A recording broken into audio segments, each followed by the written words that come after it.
on there? Guys, we back with another one. And today, got to talk about Michael Jordan and Isiah Thomas a little bit.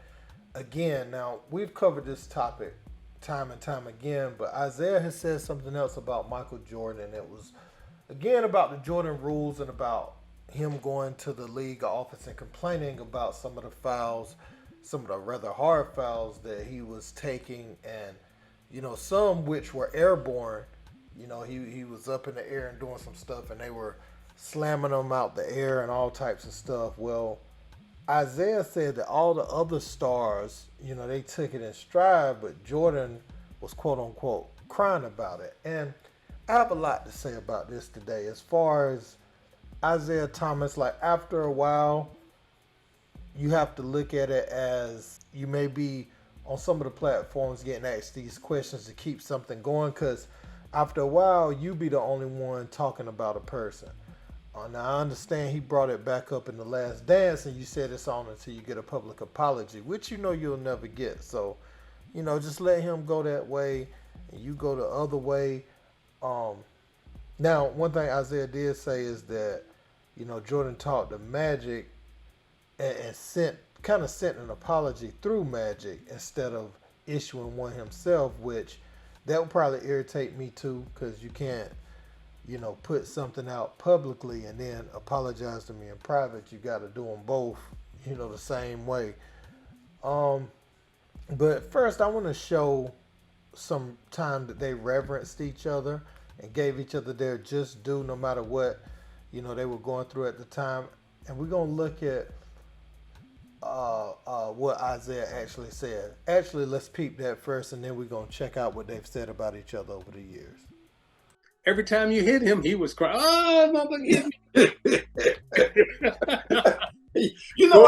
me. Going to David Stern's office, going to the commissioner's office, having a meeting about getting hit, getting fouled. You got to change the rules. I'm like, wait a minute. I watch Dr. J get beat up. I watch Magic get beat up. I watch Max get beat up. I watch Bird get beat up. I done got beat up. Everybody get beat up. But wait a minute. Now we got to change the rules because hit. Wow. To me, the best point guard of all time is Magic Johnson, and right behind him is Isiah Thomas. No matter how much I hate him, I respect his game. He by far, is the best I've ever seen. And Irvin's my boy, but,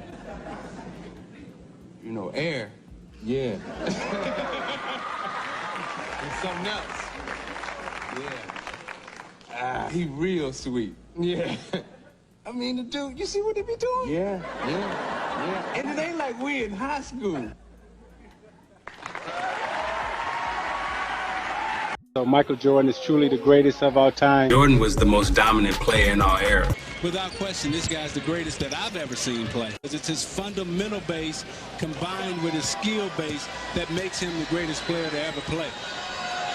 I just wanted to show those moments of reverence because, as you could clearly see, there was some complimentary things said about each player, to one another after the quote-unquote freeze out and the Dream Team experience. They both had good things to say about each other. You saw Isiah had went into commentary for a while, and this was back in like 96 or something like that. That game I showed you on that last clip where he was talking about how great Jordan was as a player. So this would have been long after everything had taken place. So that's why I'm confused at why Jordan said anything about Isiah in that way in The Last Dance. And also Isiah, continuing to respond about it, because it seems pretty cordial.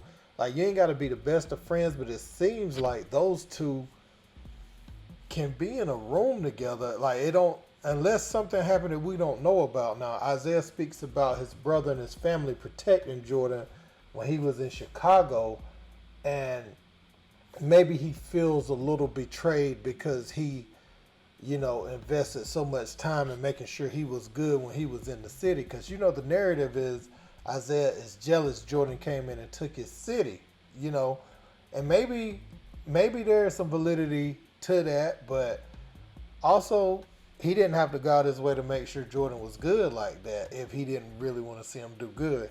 Now, sometimes you know how you can have some weird energy towards somebody if it's something there. Yeah, we done said good things about each other. We done handshake. We done shook hands and laughed after it transpired, but it never really gets addressed. You never get in the room. You never just air out your grievances. So, over time, that little whatever that was creeps back in you. You start to think about it, and you see them as some kind of snake, and then it just kind of festers and it grows back. And I feel like they have that type of beef. Like, I don't think there's nothing really concrete here. Yeah, you got the Dream Team, Last Dance, all that stuff that's happened, but the reason that they still feel a way, about not shaking hands after Jordan had overtaken them, and all that, I just don't feel like it's enough at this point in their life. They've passed their 30s, 40s, 50s, and these guys are, headed in their 60s, if not already there. So that's why I'm like, it's a little confusing because they have great words to say about each other. You look at Magic and Bird, if anybody won't gonna be cool at this point, it should be them, for how their teams faced in the finals and how serious that was. But I get it, the bad boy Pistons and the Bulls, that was some of the most physical basketball you'll ever see in multiple series, not just a series. And the Bulls, they got their shining moment for crossing over that hump, and then it's like, oh, y'all ain't gonna give us no love for that. Y'all ain't even gonna graciously dap us up and wish us well going forward. Okay, I see what it is. So I could see harboring some feelings for that for a while, but I think these two need to let it go. And I feel like Zeke has made his point. I'll even give him to this last interview. Yeah, Jordan put you in the Last Dance. He had you looking a certain way in there.